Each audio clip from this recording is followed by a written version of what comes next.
नमस्कार, मैं सुनीता गुदारा, मेरे YouTube चैनल पर आपका स्वागत है। आज हम कक्षा 10 पुस्तक क्षितिज के अध्याय 12 यशपाल द्वारा रचित पाठ लखनवी अंदाज का अध्ययन करेंगे। चलिए सबसे पहले हम इनका संक्षेप में जीवन परिचय पढ़ते हैं। इनका जन्म सन 1903 में पंजाब के फिरोजपुर छावनी में हुआ था। इनका परिचय भगत सिंह और सुखदेव से भी हुआ। ये स्वाधीनता संग्राम के क्रांतिकारी धारा से जुड़ाव के कारण जेल भी गए। इनकी मृत्यु हुई सन 1976 में। ये यथार्थवादी शैली के विशिष्ट रचनाकार थे। इनकी प्रमुख रचनाएं हैं कहानी संग्रह हैं ज्ञानदान, तरक का तूफान, पिंजरे की उड़ान, वादुलिया, फूलों का कुर्ता उल्लेखनीय है। इनका झूठा सच उपन्यास भारतीय विभाजन की त्रासदी का मार्मिक दस्तावेज है। अमिता, दिव्या, पार्टी कामरेड, दादा कामरेड, मेरी तेरी उसकी बात इनके प्रमुख उपन्यास है। यहाँ जो कहानी आई है लखनवी अंदाज, इसमें लेखक ने बनावटी जीवन शैली पर व्यंग्य किया है। यानी जो लोग जीवन की वास्तविकता से बेखबर, जो लोग दिखावा करते हैं, ऐसे लोगों पर कटाक्ष किया है। चलिए पढ़ते हैं पूरी कहानी। मुफस्सिल की पैसेंजर ट्रेन चल पड़ने की उतावली में फुंकार रही थी। मुफस्सिल का मतलब क्या होता है? केंद्रस्थ के नगर के इर्द गिर्द का स्थान, यानी जहाँ से ट्रेन चल रही थी। आराम से सेकंड क्लास में जाने के लिए दाम अधिक लगते हैं। दूर तो जाना नहीं था। भीड़ से बचकर एकांत में नई कहानी के संबंध में सोच सकने और खिड़की से प्राकृतिक दृश्य देख सकने के लिए टिकट सेकंड क्लास का ही ले लिया। यानी दूर नहीं जाना था, लेकिन सेकंड क्लास का टिकट ले लिया, ताकि वो लेखक है वो कहानी लिखना चाहते थे। तो कहानी लिखूंगा तो मुझे सोचना पड़ेगा, तो अगर एकांत में बैठा रहूँगा तो सोच करके कहानी लिख सकता हूँ। गाड़ी छूट रही थी। सेकंड क्लास के एक छोटे डिब्बे को खाली समझकर जरा दौड़कर उसमें चढ़ गए। अनुमान के प्रतिकूल डिब्बा निर्जन नहीं था। निर्जन यानी जिसमें कोई इंसान ना हो, यानी उसमें बैठे थे। एक बर्थ पर लखनऊ की नवाबी नस्ल के एक सफ़ेदपोश सज्जन बहुत सुविधा से पालथी मारे बैठे थे। यानी उस डिब्बे में एक व्यक्ति बैठा था जो ऐसे उसके पोशाक से और देखने से ऐसे लग रहा था जैसे वो लखनऊ का है। सामने दो ताजे चिकने खीरे तौलिए पर रखे थे। डिब्बे में हमारे सहसा कूद जाने से सज्जन की आंखों में एकांत चिंतन में विघ्न का असंतोष दिखाई दिया। यानी वो अकेला बैठा था एकांत में, तो एकदम से लेखक के चढ़ने से उसको असंतोष हुआ। किसको? जो लखनवी अंदाज का जो व्यक्ति बैठा था। सोचा हो सकता है यह भी कहानी के लिए सूझ की चिंता में हो, या खीरे जैसी अपदार्थ वस्तु का शौक करते देखे जाने के संकोच में हो। यानी लेखक सोचता है कि इसको असंतोष हुआ है, तो इसका मतलब हो सकता है भी यह भी अकेले बैठकर कोई कहानी लिखना चाहता हो, या फिर उसको लगा होगा कि मेरे को खीरे का शौक है, तो उसको संकोच हुआ हो। नवाब साहब ने संगति के लिए उत्साह नहीं दिखाया। हमने भी उनके सामने की बर्थ पर बैठकर आत्मसम्मान में आंखें चुरा ली। ठाली बैठे कल्पना करते रहने की पुरानी आदत है। किसकी आदत है? लेखक की। नवाब साहब की असुविधा और संकोच के कारण का अनुमान करने लगे। संभव है नवाब साहब ने बिल्कुल अकेले यात्रा कर सकने के अनुमान में किफ़ायत के विचार से सेकंड क्लास का टिकट खरीदा हो। किफ़ायत यानी मितव्ययता। और अब गवारा न हो कि शहर का कोई सफ़ेद पोश उन्हें मंझले दर्जे में सफ़र करता देखे।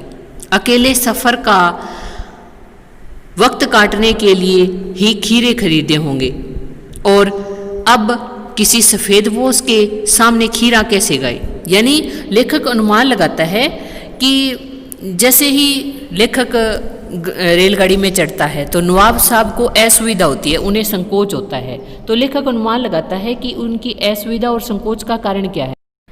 उसने सेकंड क्लास का टिकट लिया था कि इसको हो सकता है कि शर्म आ रही हो कि एक सफ़ेद पोश सज्जन है वो मंझले दर्जे में यात्रा करते देखे, और या फिर हो सकता है कि इसने अकेले वक्त बिताने के लिए एक खीरा खरीदा हो और अब उस खीरे को वह लेखक के सामने कैसे खाए। हम कनखियों से नवाब साहब की ओर देख रहे थे। नवाब साहब कुछ देर गाड़ी की खिड़की से बाहर देखकर स्थिति पर गौर करते रहे। ओह! नवाब साहब ने सहसा हमें संबोधन किया। आदाब अर्ज जनाब, खीरे का शौक फरमाइए। आदाब अर्ज यानी अभिवादन का एक तरीका। नवाब साहब का सहसा भाव परिवर्तन अच्छा नहीं लगा। भांप लिया, आप शराफत का गुमान बनाए रखने के लिए हमें भी मामूली लोगों की हरकत में लथेड़ लेना चाहते हैं। शराफत यानी ईमानदारी। जवाब दिया, शुक्रिया की भला शौक फरमाएं, यानी आप ये शौक फरमाएं, यानी आप ही खीरा खाएं। नवाब साहब ने फिर एक पल खिड़की से बाहर देखकर गौर किया और दृढ़ निश्चय से खीरों के नीचे रखा तौलिया झाड़कर सामने बिछा लिया। सीट के नीचे से लोटा उठाकर दोनों खीरों को खिड़की से बाहर धोया और तौलिए से पोंछ लिया। जेब से चाकू निकाला और दोनों खीरों के सिर काटे और उन्हें गोद कर झाग निकाला। फिर खीरों को बहुत एहतियात से यानी सावधानी से छीलकर फांकों को करीने से तौलिए पर सजाते गए। फांके यानी टुकड़े। लखनऊ स्टेशन पर खीरा बेचने वाले खीरे के इस्तेमाल का तरीका जानते हैं। ग्राहक के लिए जीरा मिला नमक और पीसी हुई लाल मिर्च की पुड़िया भी हाजिर कर देते हैं। नवाब साहब ने बहुत करीने से खीरे की फांकों पर जीरा मिला नमक और लाल मिर्च की सुर्खी बुरक दी। उनकी प्रत्येक भाव भंगिमा और जबड़ों के संपूर्ण से स्पष्ट था कि उस प्रक्रिया में उनका मुख खीरे के रसास्वादन की कल्पना से प्लावित हो रहा था। हम कनखियों से देखकर सोच रहे थे मियाँ रईस बनते हैं, लेकिन लोगों की नज़रों से बच सकने के ख्याल में अपनी असलियत पर उतर आए हैं। कनखियाँ यानी तिरछी नज़रों से देखना।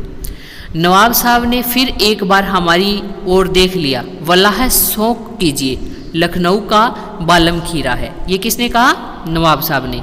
नमक मिर्च छिड़क दिए जाने से ताजे खीरे की पनियाती फांकें, पनियाती यानी रसीली, देखकर पानी मुँह में जरूर आ रहा था, लेकिन इनकार कर चुके थे। आत्मसम्मान निभाना ही उचित समझा। उत्तर दिया, शुक्रिया, इस वक्त तलब महसूस नहीं हो रही। मैदा भी जरा कमज़ोर है कि भला शौक फरमाइए। मैदा यानी अमाशय, यानी इस समय मेरे को भूख भी नहीं है और मेरा जो अमाशय है वो भी कमज़ोर है, आप ही खाइए। नवाब साहब ने सैतृष्ण आँखों से नमक मिर्च के संयोग से चमकती खीरे की फांकों की ओर देखा। खिड़की के बाहर देखकर दीर्घ निश्वास लिया, यानी लंबा श्वास लिया, और खीरे की एक फांक उठाकर होठों तक ले गए और फांक को सूंघा और स्वाद के आनंद में पलकें मूंद गई। मुँह में भर आए पानी का घूंट गले से उतर गया। तब नवाब साहब ने फांक को खिड़की से बाहर छोड़ दिया। नवाब साहब खीरे की फांकों को नाक के पास ले जाकर वासना से रसास्वादन कर खिड़की के बाहर फेंकते गए।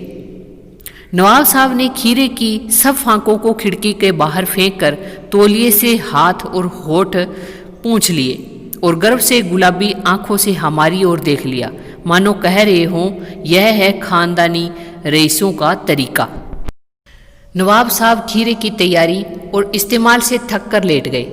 हमें तस्लीम यानी सम्मान में सिर खम कर लेना पड़ा। यह है खानदानी तहजीब। तहजीब यानी शिष्टता। नफासत, नफासत यानी स्वच्छता। नजाकत यानी कोमलता। जिस तरह से उन्होंने फांकों को बाहर फेंका तो उसके लिए लेखक कह रहे हैं कि यह इनकी शिष्टता है, इनकी स्वच्छता है और इनकी कोमलता है। अब देखिए यहाँ पर जो हमने देखा कि नवाब साहब हैं वो खीरे को अच्छे से काटते हैं, उसके बाद में उस पर मसाला भी लगाते हैं और फिर वो उसको नाक से सूंघ करके खिड़कियों से बाहर फेंक देते हैं। तो इस तरीके से जो वो दिखावा कर रहे हैं, यानी वो दिखा रहे हैं कि हम बिना खाए ही अपना पेट भर सकते हैं। ऐसे ही दिखावटी और बनावटी लोगों पर लेखक ने व्यंग्य किया है। हम गौर कर रहे थे खीरा इस्तेमाल करने के इस तरीके को खीरे की सुगंध और स्वाद की कल्पना से संतुष्ट होने का सूक्ष्म, नफीस यानी बढ़िया, एब्स्ट्रैक्ट यानी सूक्ष्म तरीका जरूर कहा जा सकता है। परंतु क्या ऐसे तरीके से उदर की तृप्ति भी हो सकती है? उदर यानी पेट की भूख क्या ऐसे शांत हो सकती है? यानी ऐसा करने से या इस तरीके से कभी भी पेट की भूख है वो शांत नहीं होती। ऐसे लोग सिर्फ दिखावा करते हैं। नवाब साहब की ओर से भरे पेट के ऊंचे डकार का शब्द सुनाई दिया और नवाब साहब ने हमारी ओर देखकर कह दिया, खीरा लजीज होता है लेकिन होता है शकील। शकील यानी आसानी से न पचने वाला। नामुराद मैदे पर बोझ डाल देता है, यानी अमाशय पर बोझ डाल देता है। ज्ञान चक्षु खुल गई, यानी मेरे ज्ञान रूपी नेत्र है वो खुल गए। पहचाना ये है कहानी के लेखक। खीरे की सुगंध और स्वाद की कल्पना से पेट भर जाने का डकार आ सकता है, तो बिना विचार, घटना और पात्रों के लेखक की इच्छा मात्र से नई कहानी क्यों नहीं बन सकती।